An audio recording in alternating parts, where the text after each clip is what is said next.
জজের অবৈধ রায়, জজের অবৈধ রায়, জজের অবৈধ রায়,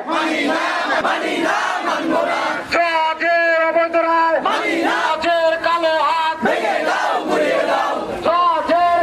পাবনার বেড়ায় ইদান হত্যার বিচারের দাবিতে মানববন্ধন 24 পাবনার বেড়া উপজেলার কৈতলা ইউনিয়নে মির্জা ইদান হত্যার রায় বাতিল ও বিচারের দাবিতে মানববন্ধন অনুষ্ঠিত হয়েছে শুক্রবার 16 আগস্ট সকালে বেড়া কৈতলা আওয়াল বাঁধ 4 মাথা মোড়ে নিহতের পরিবার ও এলাকাবাসীর আয়োজনে এই মানববন্ধন অনুষ্ঠিত হয়।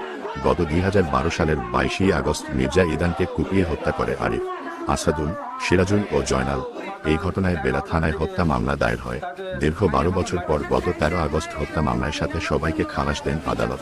মানববন্ধন চলাকালে বক্তারা আদালতের রায় বাতিল করে অভিযুক্তদের ফাঁসির দাবি করেন। এ সময় বক্তব্য দেন নিহতের চাচা মির্জা আয়নার, নিহতের মা, স্ত্রীসহ স্বজন ও এলাকাবাসীরা। মানববন্ধন শেষে বিক্ষোভ মিছিল বের করে।